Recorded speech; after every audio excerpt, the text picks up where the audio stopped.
All right, happy Friday, everyone. We are back with another Learning Tech Talks where we are continuing to explore the landscape of learning technology while cutting through the fluff and getting your questions answered.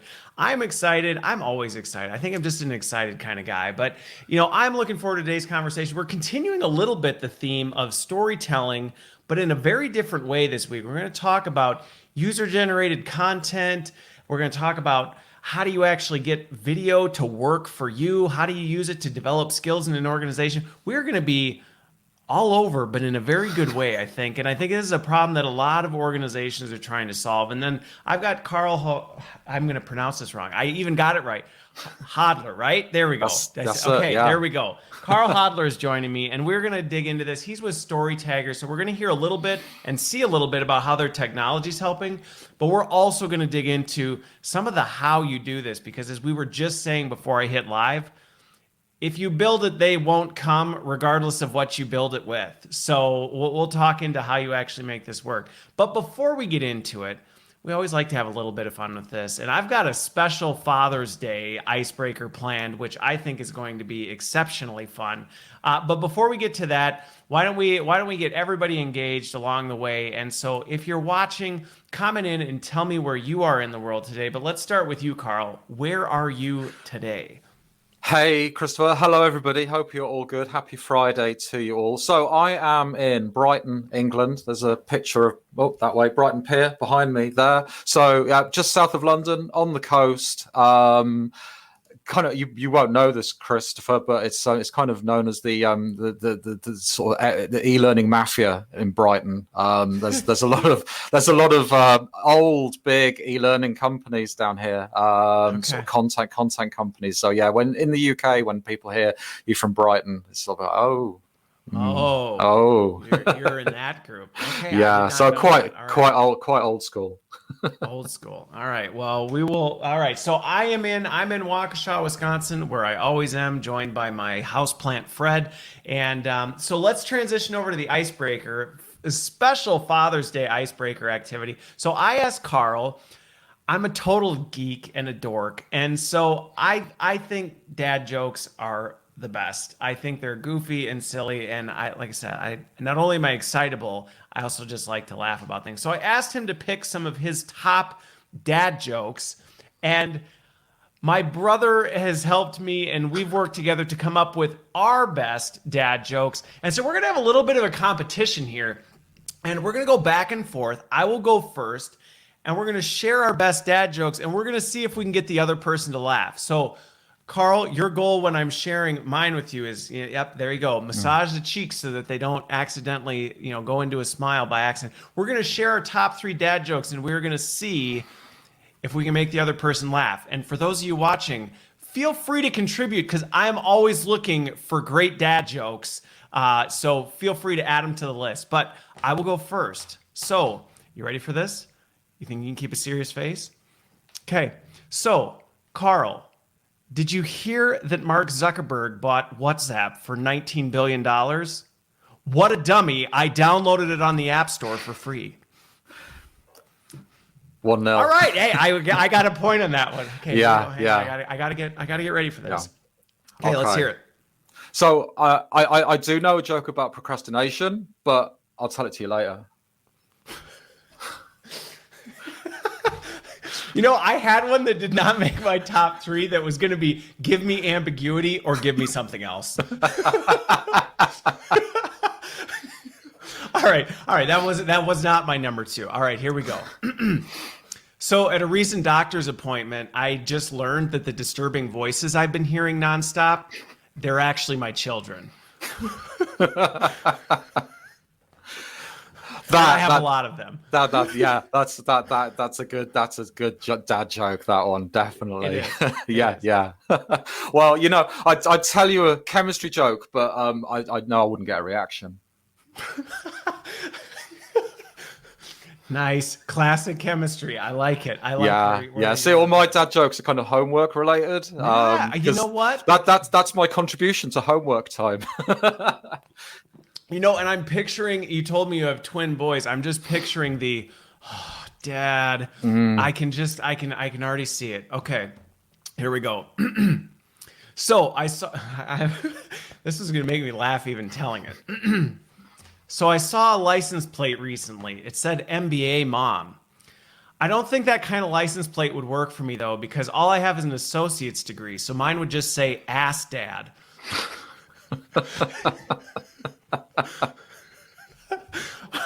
All right. Okay, for the draw. Well, I used to have a problem with grammatical tenses, but not yet.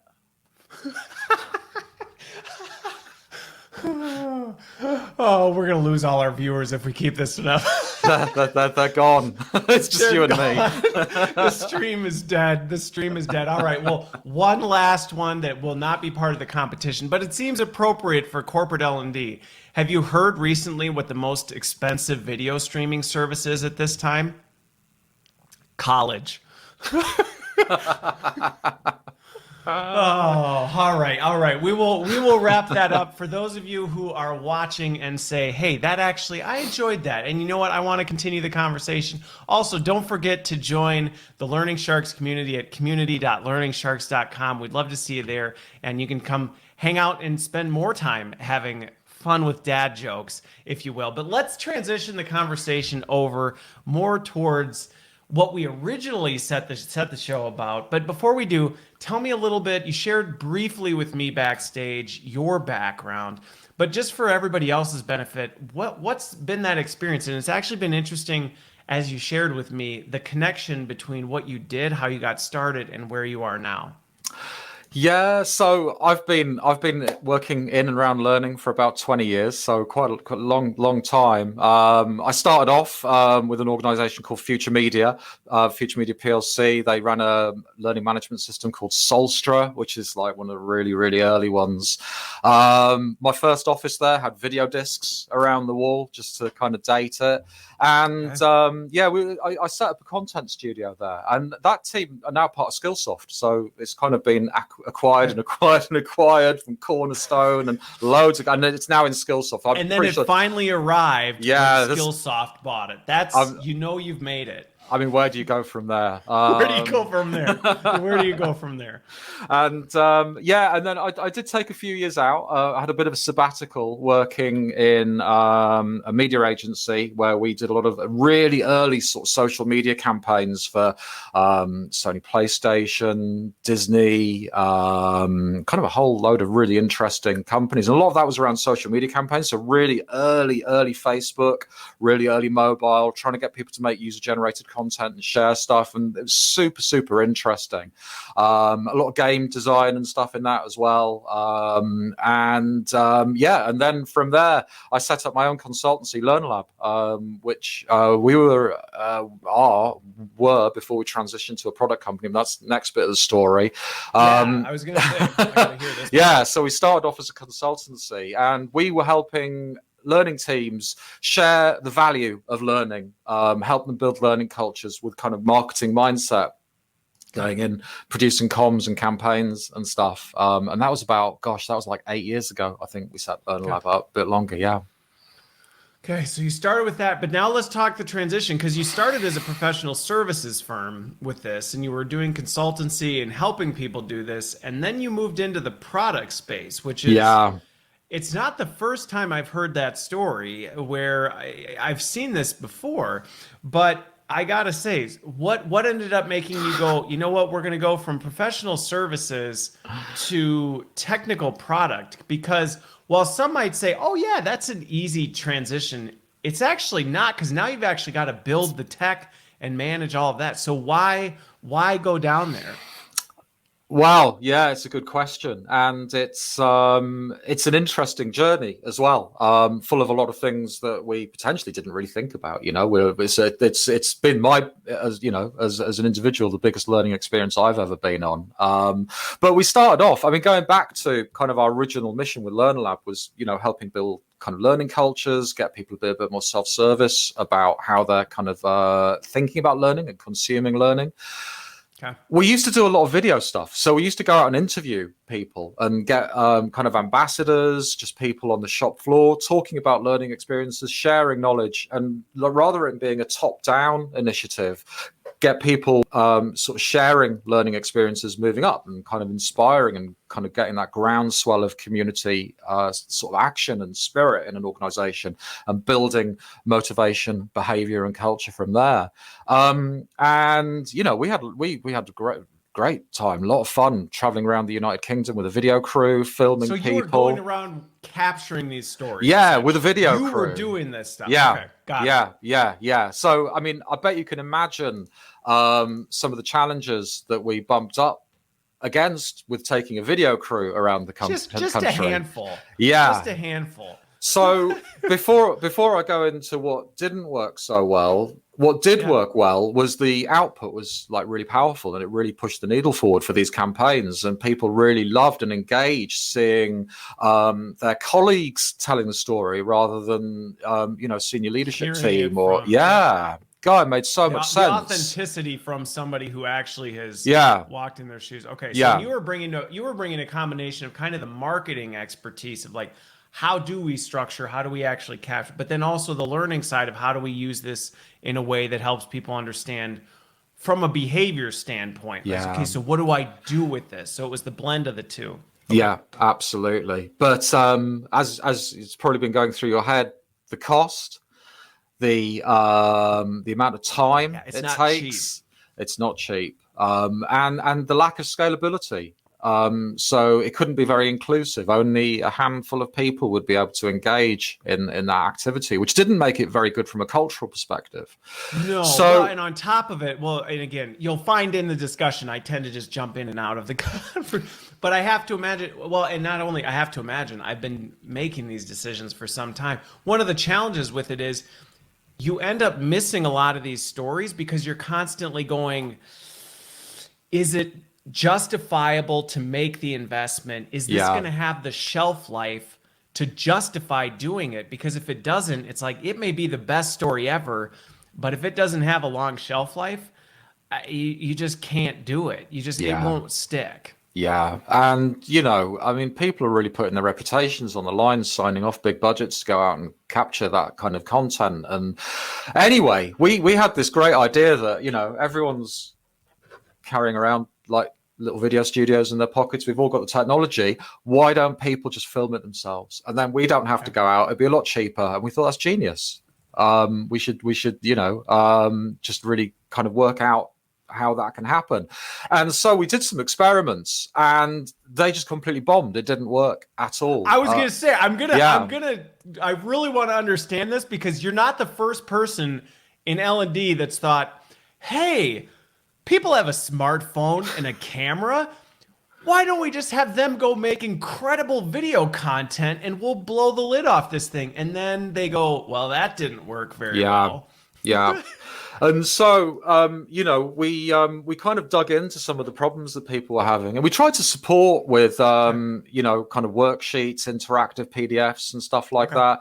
And the challenges that we really bumped up against were, I mean, the main was the most people really struggle to reflect on their own experiences without someone there supporting them. And what was happening is when we were interviewing them, we were there as a sort of like silent moderator, taking them through that reflective process. And if you take that interviewer away, then people are lost at sea. They don't really understand how to kind of condense and sift all that sort of good stuff in their head and bring it out into a kind of meaningful, codified sort of experience.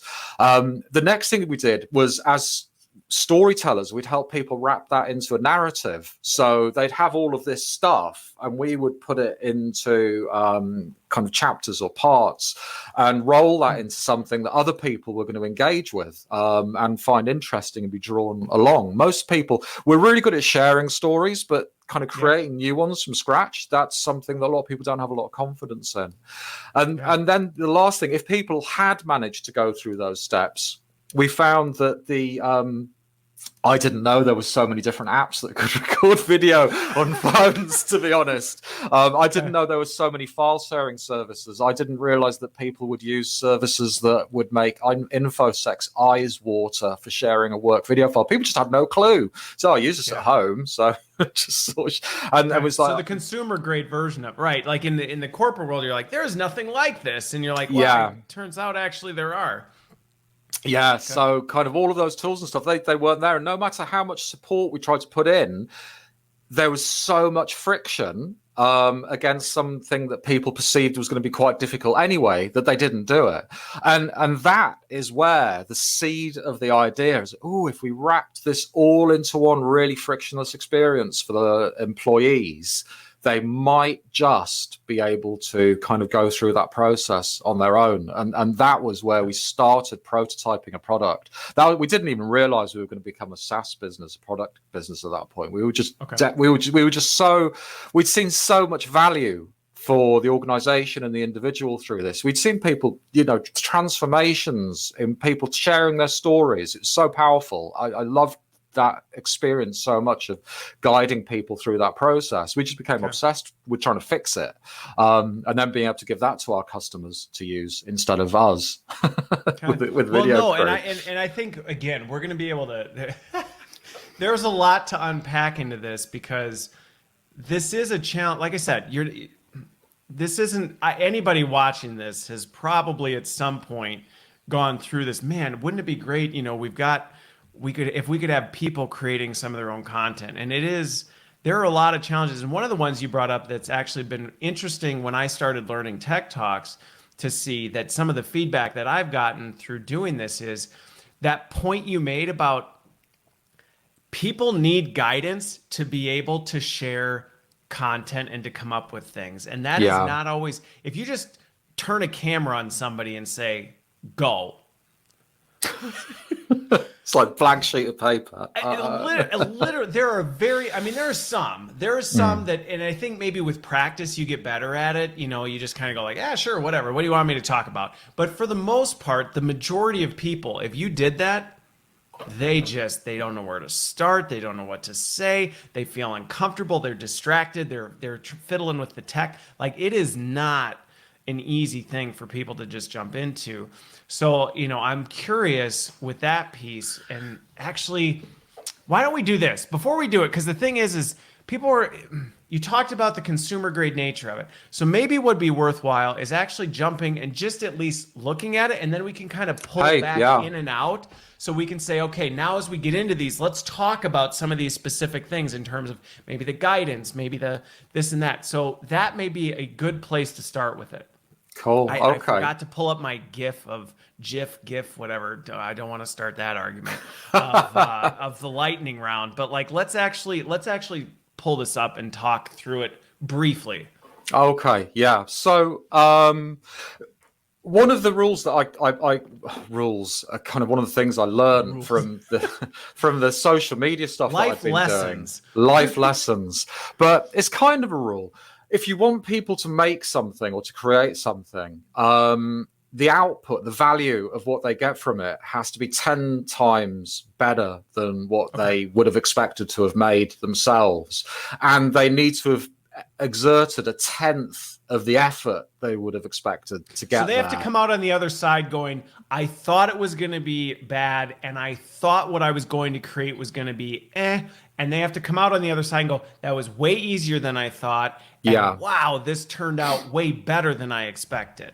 100%, absolutely, and that is our philosophy behind StoryTagger. So this is the mobile app that I've got on the screen here, and I'll show you. Well, if we get time, I'll show the admin, because we've got the same philosophy for administrators as well. Okay. But this is the user experience for people recording their stories. Now, the reason it's on a mobile app is because we want people to take a pause from doing. We want people just to take a step back, have a pause, find a space where they can kind of start reflecting on their experience, crafting a story, sharing that, and then, so we want it to be a punctuation mark in their day. So they grab the app, they come in. This is a campaign. This is my demo campaigns, discovering StoryTagger. You can have multiple campaigns, but there's just one on here. Okay. You go in.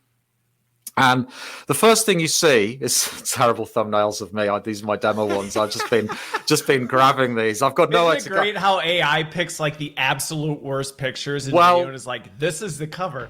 Do you know what? You can actually pick your own thumbnail, but because I do these quite quickly, I just kind of grab any. And now I'm paying a really heavy price for that. It's a good job I'm not vain, isn't it? Well, it's not like we're broadcasting this live. No. LinkedIn or anything. It's fine. Yeah. most people would pick a nice one. Anyway, but the first thing you do is StoryTagger isn't where you view all the videos, but say you've got a cohort say you were using it, Christopher, to get your guests to sort of share introductions to what they were going to be talking about on this show. I could come in, you say, hey, Carl, want you to make a quick video just introducing what you're going to be talking about and share a few things. I could go in and I could see, you could publish some examples back to the app of what previous guests have shown. Yeah. So rather than giving me instructions, you're showing me the thing. And you can do this. So people have something to model against versus the first time you go in there and you go, share your story. Yeah. I have no idea what that looks like. Okay. Yeah, so this is getting rid of that blank canvas. You're showing people what you're looking at. And you can watch these videos when you go in to choose your own story. So I've got a bunch of topics on this one, but the idea of a topic is this is something specific for people to talk about. This is an area that you want people to really dial into. So we can have a look at a personal learning story. It could be anything. So you're even helping architect and say, okay, hey, we're taking this from tell your story to, well, what kind of story is it? So that they can kind of go through and triage that. Yeah, absolutely. So you might have a cohort with a bunch of different stories that you want them to tell, or different stories at different times. So you can manage that and have different kind of conversation topics. So can you create the different story types? Oh yeah, completely. So this is all completely manageable in the back end, and we've got a huge template library for people who aren't confident story creators. But the goal is to create some structure. The goal is to create structure for the end user to say, rather than just go in, here's some kinds of stories that you can tell. Now let's take you to the next step and say, let's actually break that down even further. Let's break down your story. Yeah, absolutely. It's all about guidance. One thing you'll notice, there's no instructions. Everything is just guiding people through the process. It's also about building confidence as well, because we expect our users to potentially never have done this before. We know that they probably won't have good reflection skills. We know they probably won't be able to be good storytellers. So we want to make them feel better in spite of some of the skills that they perceive in they're lacking. And so the first thing we do, I've watched a video. I think, okay, well, I'm not quite sure how I'm going to create a video like this. And the first thing we do is show them a helicopter view of their story. And what you can do here is you break the story down into parts. You can have different numbers of parts depending on the complexity that you want to go into. This one's got 3.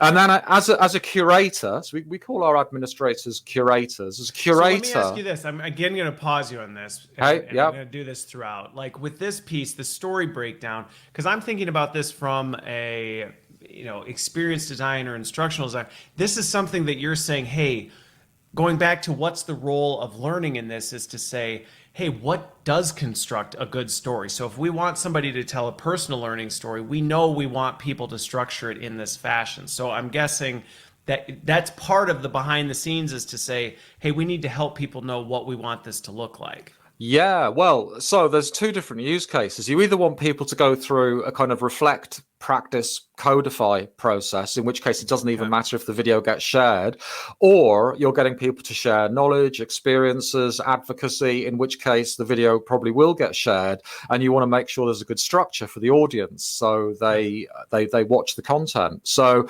it's either, as I say, just a reflective structure or a sharing structure. I mean, you can have both as well, but they're sort of things that go through people's heads when they're putting these structures together. But the idea here is that this is your narrative arc. So, you see the parts, you can look at that, and you pretty much can start having an idea of how you could potentially start thinking about your own experience and mapping it onto that structure. Okay. It's building up confidence. It's just making me feel as if I can get through this. And then the next thing I do, I can click through.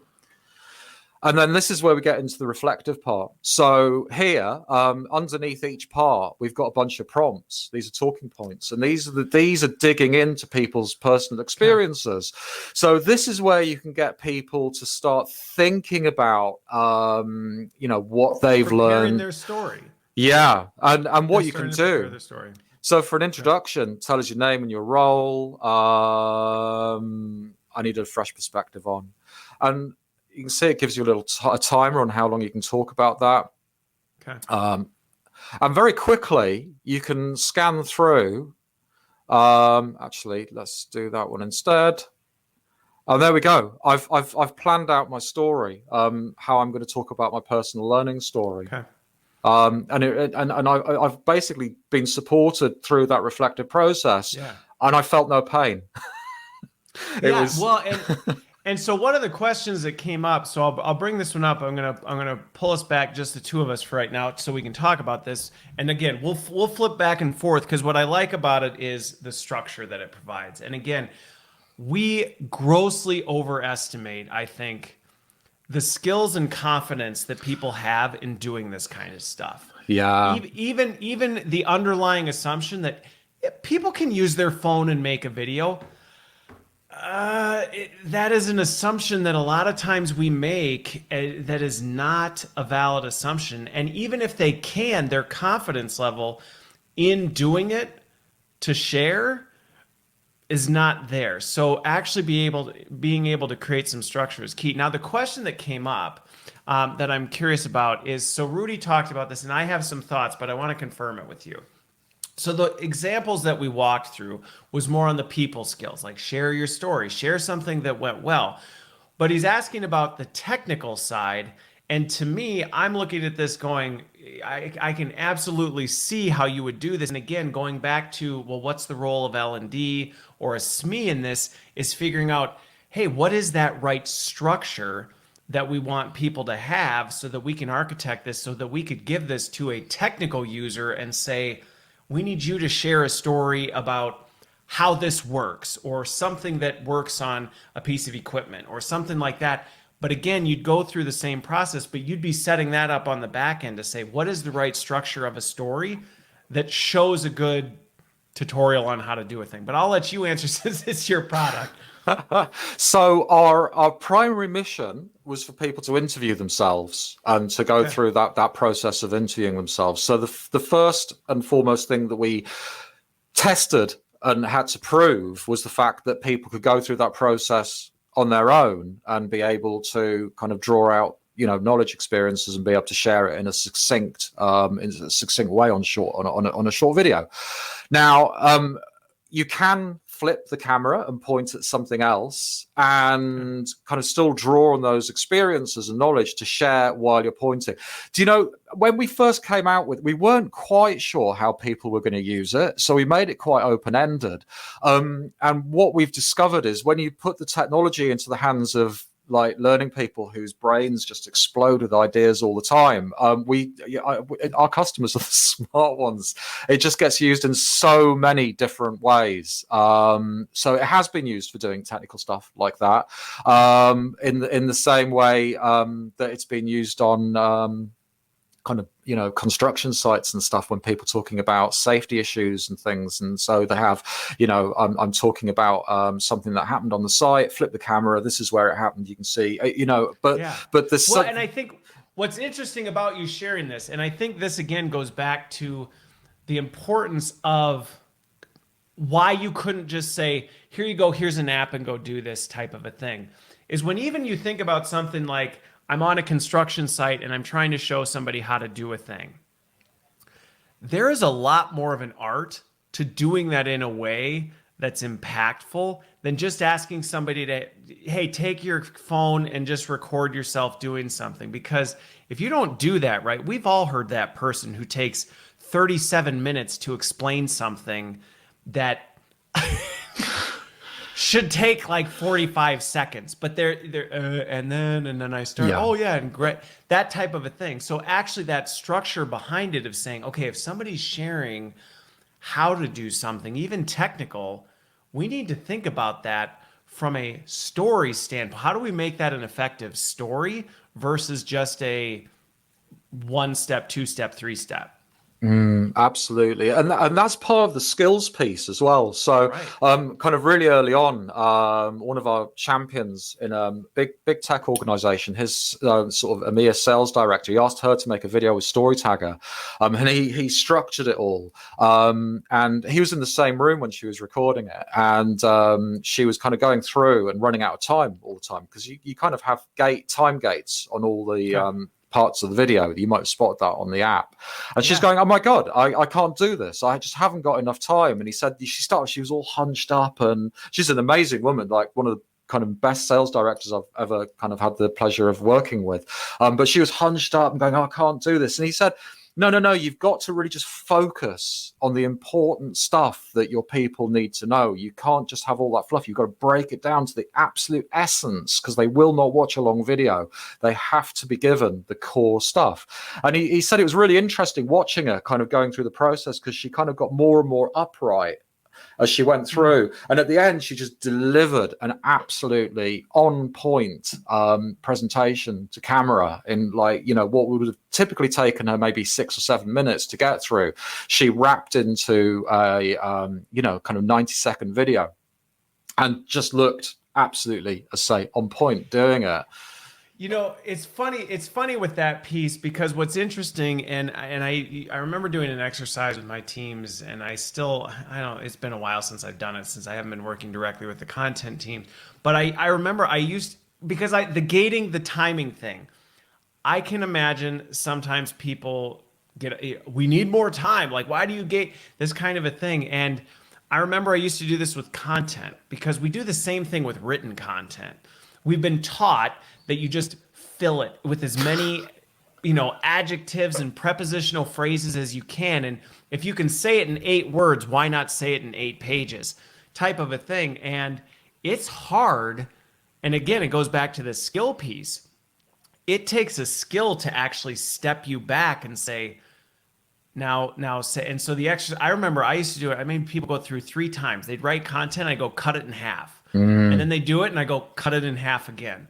Yeah. And it was like, what? I can't possibly. Yes, you can. Cut it in half. Say it with less. And how do you do that? And so similar to this, from a video standpoint, you're actually, while it might be painful for people from a skill standpoint, you're forcing them to grow that skill of how do you say your message more clearly and concisely. Yeah, and practice it in a safe space as well. Right. You know, and you know, you can share it with kind of coach or mentor. You know, there's lots of different ways you can get feedback and stuff on it. But it's such a critical skill. You know, being able to share. You know, organizational agility. I think one thing the last sort of 18 months has shown us that agility is such a core sort of behavior that's needed within organizations, and being able to share innovation, being able to kind of you know, lead and direct people in a really clear and concise way is an important skill, not just for senior leaders, but kind of through the whole organization, to be able to have everybody having those skills. And that's some of the stuff that's been the preserve of, like, leadership programs in classrooms, and being able to democratize that sort of experience through digital. I believe, and this is one of the things that made me really passionate about it, seeing people go through that experience working on a shop floor in a supermarket, being able to give them a little bit of, you know, that experience that their executives have previously only had. That democratization is super important, and the pandemic has kind of really shone a light on that. It was all happening anyway, but I think, you know, with kind of digital transformation and all the change that's gone on, you need all your people to be able to think on their feet and be able to do that. Well, and the point you made about people feeling like there is something about when people feel like they've contributed in this way, there is a sense of pride that goes along with that. That I've not, like, to your point, this used to be reserved for the high ranks of the organization, and now I, on the front lines, who has expertise in this area, can now share my story or share this out. There is something to be said with the impact that can have on culture, engagement, things like that, where people feel like, you know what, I'm actually part of the solution to the organization. Yeah, and you know, there's one story I remember vividly where there was, and this is before StoryTagger, but this is one of the things that really inspired me to kind of, you know, transition our company and do this.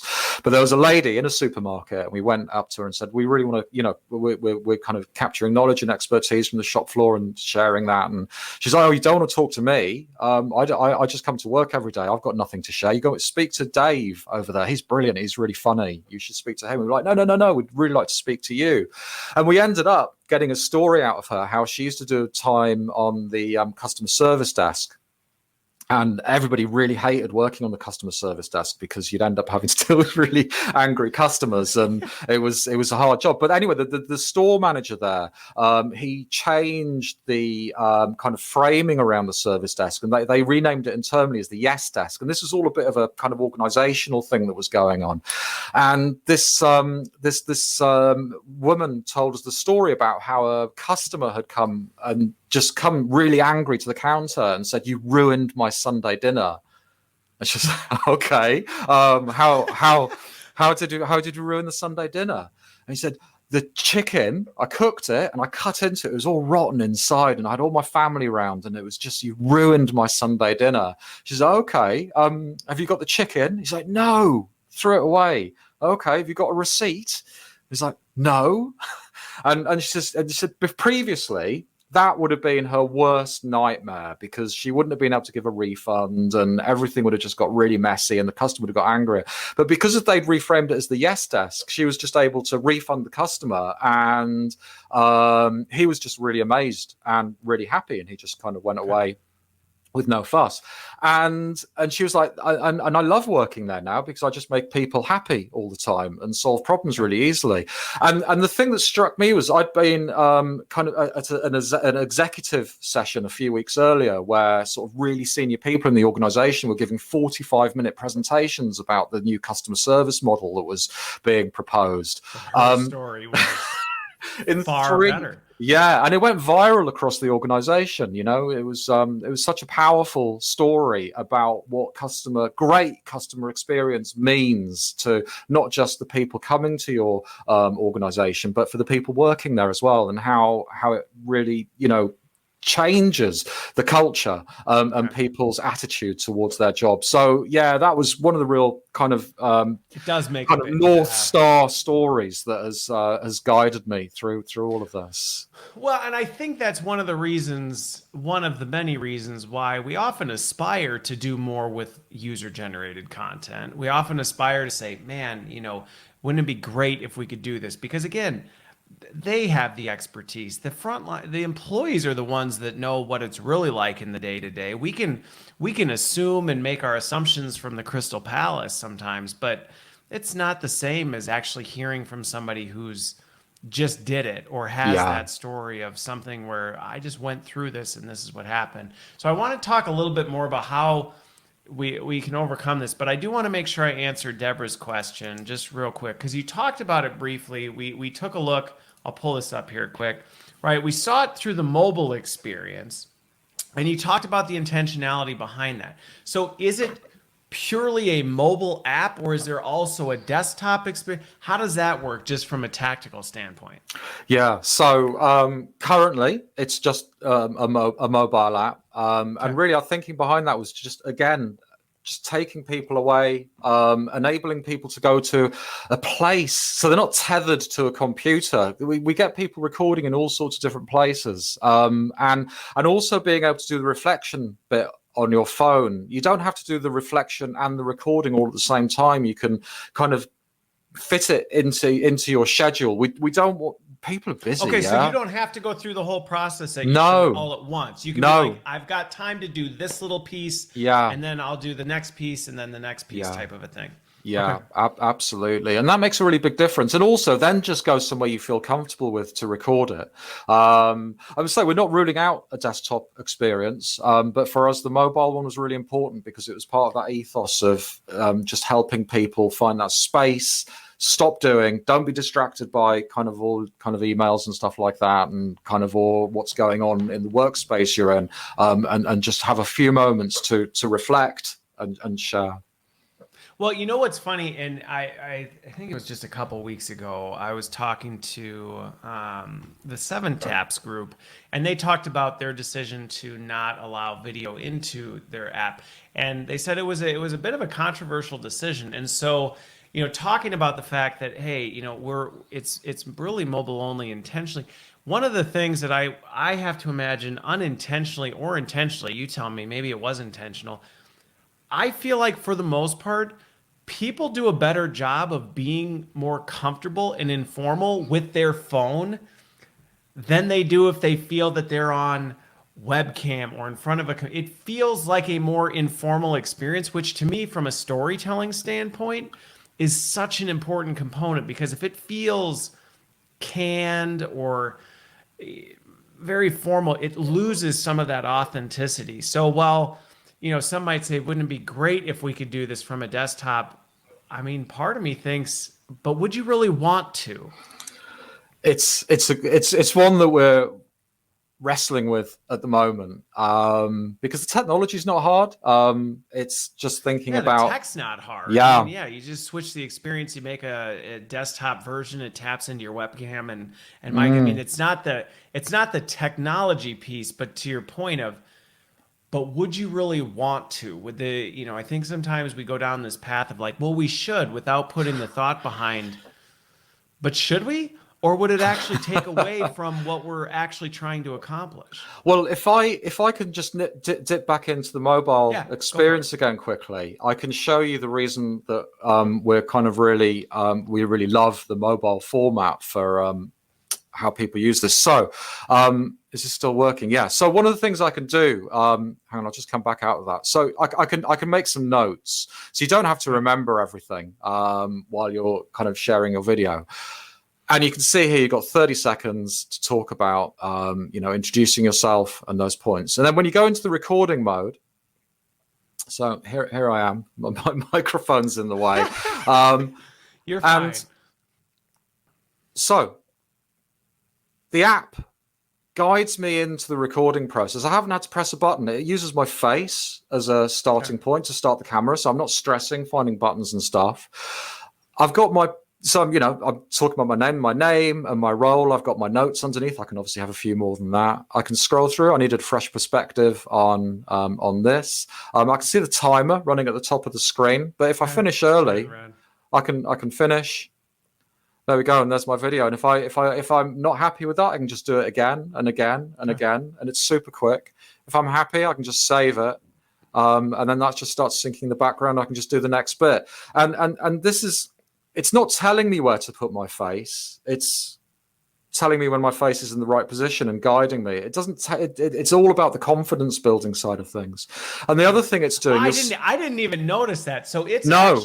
it's actually kind of like gently nudging you for like, hey, here's how you should position yourself, versus being very directive and kind of autocratic. Yeah. I mean, some people could be in a reasonably fragile state before sharing a video about work. It's all about building their confidence, making them feel good. And the other thing we spotted, was that people on the very first version of the app, people were filming themselves really weirdly. So you'd get, kind of like up the nose shots, or people just sort of having their face off the screen. And that it's sort of like super distracting. So we'll just do it again. And so just kind of mapping. So this is mapping someone's face. You saw there as well. It's also monitoring the audio levels. So it's making sure that you're getting really nicely framed. The audio is nice. So it's not only just helping, again, from a structure story standpoint, helping and again, laying this out, but also even just the making sure that the video is actually a good sound video is also on top. The other thing what's interesting, and now the other piece, going back to this whole mobile versus desktop version, one of the things that I think is actually also smart about the mobile piece is the fact that with desktop cameras, it can be very difficult, and you can tell when somebody's looking at notes or looking at their browser window and the camera's up here, or you can't really guarantee where the camera is on somebody's computer. Some of them, they put them in the keyboard, which is like the absolute worst place for it. I don't know whose idea that was. But then some people have external webcams, or they have a second monitor, or they have other things. And so the consistency in being able to do that would be there. So I think Deborah's question, the reason she was asking, she said there's some parts of the environment where mobile phones aren't allowed. But I think one of the other piece that's interesting with it is the fact that, like you said, you don't have to do this all in real time. So you could do components of it when you can. So, just can we just nip back in quickly? Because just on your Yeah. on your point there, because you spotted something that's really important. So, one thing that you may have spotted is that all the UI is at the top of the screen. Yeah. So, Yeah. what that means is even if I'm reading down my notes, my eye will always go back up to my own face, the movement on the screen. So, when you're watching my video, I'll be making eye contact with you. I won't be reading off screen or being distracted. Yep. So when you're watching me sharing this stuff, you'll feel as if I'm talking very directly to you. And going back to your point about the mobile experience, it feels kind of like intimate isn't the right word, but you feel it's very close to that sort of face-to-face environment. We've supported Learning Technologies Conference over in the UK before, and keynote speakers doing preview videos and stuff like that. And I've walked up to them thinking I know them because I've watched their video, and they're like, I'm really sorry, I don't actually remember you. And I'm like, oh God, I just watched your video on StoryTagger, and I feel like I'm your friend. What's actually really funny about that? So we talked we would go on this connection piece a little bit, because that to me is one of the things with video when you get authenticity right. It really can be a very powerful tool for this. And again, going back to that, just as an example, a story that I'll share of mine on this was I've always done webcam, right? It's just kind of been my thing. Largely there's a lot of reasons. But the bottom line is I will never forget one time I was with an organization and nobody used webcams except me. Nobody used webcams except me. Well, they didn't turn them on. You were the only person who... Right. Yeah, right. yeah. I was the only person that did it. And people thought I was weird, and I'm like, I don't care. Like, at least this way you can feel like you know me, and I'm so used to it. I don't even see myself. You just go with it. And anyway, I happened to had to go to a meeting in the office. And I remember walking in, and I didn't know what anybody looked like because no one had turned on their cameras. And I walked in, and on 2 separate occasions, people came up and gave me a hug. And I remember going, like, who are you? Like, why are you hugging me? And it, similar to you, it clicked where they went, oh my word, I've been talking to you. I feel like I know you. I'm connected to you. That relationship is, and you have no idea who I am, do you? And I'm like, I don't. I kind of recognize your voice, but that's about it. And I remember it actually, after that experience, it actually tipped the scales on everybody turning on their webcams. Yeah. Because suddenly people went, I remember that experience where we went and we felt like we knew him and he had no idea who we were, despite the fact we'd both spent the same amount of time together. But what made the difference was that personal connection. 100%. And we hear that from so back when people used to be able to go into physical classrooms, we will again, but when StoryTagger was used to kind of flip classrooms, so like personal introductions, you don't really want to be spending 20-30 minutes or longer on doing they're so important because it builds up trust. They're important, but they eat up so much they of that eat up time. so much We're going to spend the first 3 hours going around with everybody sharing their stuff. So it gets used a lot for flipping that. So people do that as a pre-classroom task and use StoryTagger for it. And I remember one of the first sort of trainers, facilitators we spoke to who'd used it. He said, you know what was really mad? Because I usually walk into a classroom and everybody is just silent on their phones, not saying a word, and they take a lot of warming up. And on the first session where I used StoryTagger, where everyone introduced themselves in advance, everyone's just sitting on the desks, chatting, and I actually had a job to kind of bring the levels down so we could start the session off because everybody had just kind of connected. And he said it was a brilliant session because that trust had been really accelerated at the beginning. And that's so important in digital environments now as well, where people aren't necessarily getting to meet. Or you're having the split teams, which is happening more and more, where you've got some people digital, some people in a classroom, and you've got to try and create that network effect. So using video to connect people in that way, I think it's going to be even more important moving forward now. Well, and I think that example of what you gave right there, just anybody in L&D in general, StoryTagger or not, that video introduction from people is actually a brilliant idea virtual classroom, in person, like whatever you're doing, to one, trim that time out because we've all been there and that has eaten up way too much time, but also as a way to actually create that relationship Mhm. between the participants Yeah. before they even come together, because that's always the awkward part when people are first together and they're like, I don't know who anybody is, I don't know anything about them, type of a thing. And it's a great way to break the ice. I like that. Absolutely. Well, we kind of came across the power of that by accident because what we really, the objective was practice diaries, which have always been Interesting. really, really challenging. No matter how easy the technology is, practice diaries have been kind of, stubbornly hard to get people to do. So the idea of using StoryTagger for practice diaries, we knew that would be a big ask going in cold. But if they had that human connection, that relationship building, and they found the technology was really friendly at that beginning process, then that chips away at some of the reservations and barriers that you have to getting people doing regular practice diaries. So yeah, and that was, and then also impact diaries as well. People kind of down the line using it to share, and then as a curator, as a facilitator, you've got that beginning, middle, end. And what we see people doing is getting all the stories and making montages out of them. So this is this is what I need to get out of it. This is the problems I'm facing. This is what I've learned and how it's affecting me in the workplace. And these are the changes that I've made. And you get 15, 20 people kind of with all those stories interspersed. You go, well, there you go. There's the value this program's delivering. Okay. Yeah, no, it is. Well, again, I'm going to stop because otherwise we're going to go down this path and then we're going to run out of time. I know that for a fact. So I want to shift gears a little bit to talk about something else, and then I do have a tactical question for you too. So I need to think of the order in which I'm going to ask this. But let's go with this bigger piece, and then I'll make sure I stop you if we go too far. But one of the things we were talking about before we went live was the fact that the lines between good learning tech is that it really blurs workplace tech, because the use case is no longer just, oh, for our learning programs or for learning content or for icebreakers for this.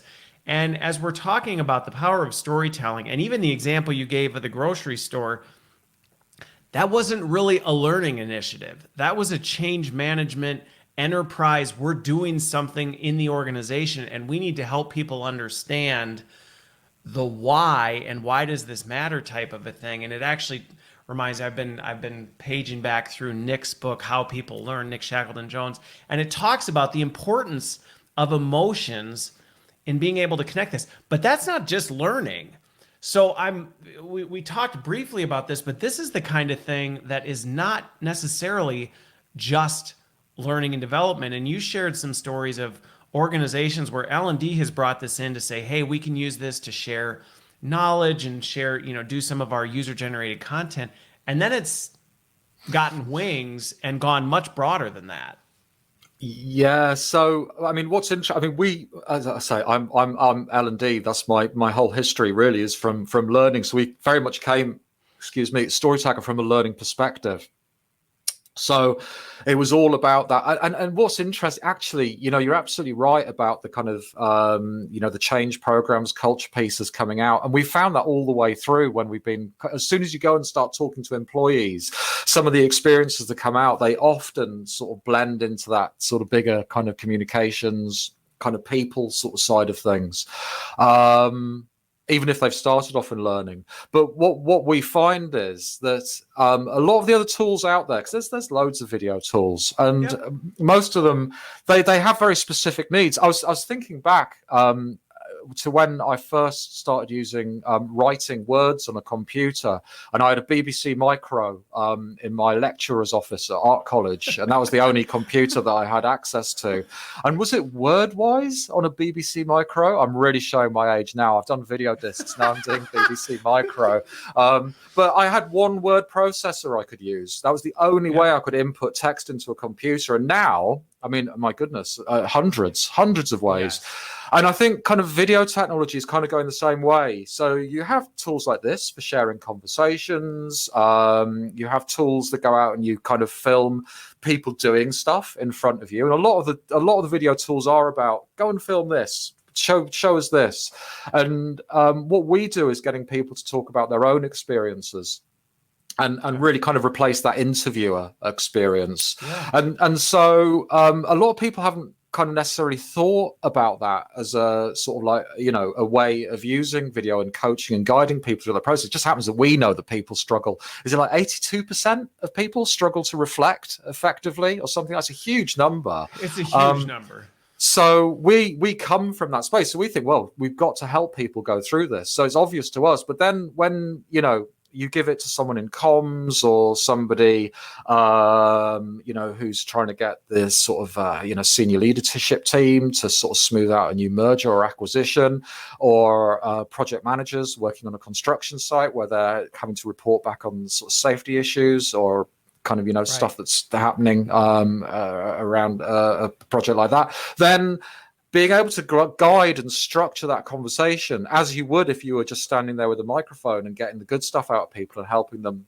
you know, reflect, basically. No, it's huge. And again, you brought it up earlier in the show, and I don't even know that we fully unpacked the importance of that piece. There is a bit of an art to that interviewer piece, because people, that is, in my perspective, one of the biggest inhibitors of creating good content, is the fact that people struggle with the reflection, they struggle with the structure, they struggle with how do I say, they struggle with that. And a good interviewer can help draw that out of people. But to your point earlier, the scalability of having a camera crew and an interviewer go around and try and capture these stories all the time, it's very challenging. So to me, that's where, as I learned more about the platform and really just the conversation with you, I went, this is bigger. While it's niche in its use case, it's far bigger than just learning and development. And I think that's from an enterprise standpoint where, you know, the consideration is significant.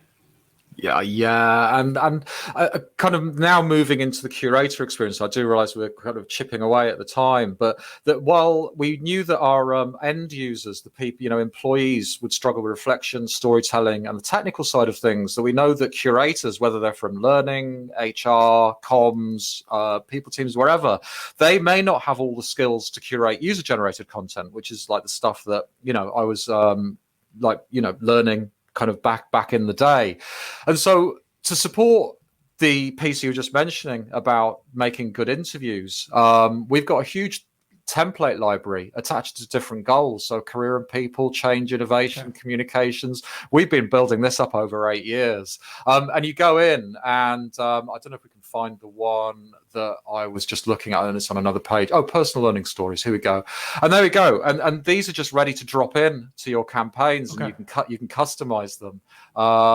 And you can kind of select by goals. If you go to change and innovation, that was well, and this actually ties well to where I was going to go with my last question from a technical standpoint. Was we talked about the actual video creation piece for the end user, but then I was curious, you know, what ends up happening with that video so that it can then be used, because that logistically can be an absolute nightmare. Like, I can't tell you how many times I've been in something where it's like, yeah, let's have people record it, and then they'll put it on their phone, and then they'll upload it to a shared drive, or send it to, and you're like, oh, for heaven's sakes, this is going to be an absolute nightmare.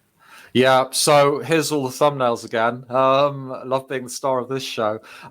So yeah, here's all the videos. So as soon as a video gets shared, submitted from a phone, it ends up here. All the curators get a notification. You can ping it back to the app if you want to share it as a kind of point of good practice, or some of the leadership teams actually just use StoryTagger as a point of, you know, that's where they're sort of sharing videos and experiences. But other teams, they just grab the videos, and you can just download them and just transfer them to wherever they need to go, or you can just get the video and you can just get. So there's also going back, because inevitably some people are going to have questions on like governance and things like this. Oh yeah, there's actually opportunity to say, hey, you know, it comes through here, and this is your point about the curator piece of. You have the opportunity to kind of say, hey, we're going to curate through some of these things, so it's not just a massive library. So there's a whole load of InfoSec, GDPR. Basically, as soon as the story's uploaded, the curator owns it. So even the person who made the video doesn't own that piece of video. It's streamed to their device. So as a curator, you have complete control over the content. It's really important. Yeah. And as well as all the templates, the engagement side of things as well. So you're able to send out nudges and reminders to people. So you can send out a reminder to people. We've got templates in here. And, you know, you can select when send stuff out. And it's all the stuff that's kind of time consuming and difficult that we've put into this platform. I mean, again, I said it briefly, and we'll wrap on this, is the fact that logistics and ops side of things, people often do not account for what goes into that. And I think even though it was brief, it's an extremely valuable piece that is oftentimes overlooked. So yeah, I think it's great that it's not only capturing the video, but actually then dynamically managing. Because I just think of an example where one time, again, making assumption about what the workforce can do or where their skills are. The thought that they can record a video on their phone and put it in this shared drive. That seems like just such that's a piece of cake, but it's not. And that's then huge. Now you've got a shared drive of who knows what that you then, I mean, it's a nightmare. Like, it gives me the shakes thinking about it. So anyway, like I said, I knew we were going to run out of time. So I'm going to wrap us up. But this has been fantastic, Carl. I really appreciate you taking the time to walk through this, also show it, and just spend some more time. I think not only did we talk about the tech, but really the importance of how do you really get this storytelling and user-generated content thing right? Because there's a lot of considerations that go far beyond just the tech. So I appreciate the time. Thanks also for the great dad jokes. I've got a few more to add to my arsenal. And this has been great. Thanks everybody for watching, and have a wonderful weekend.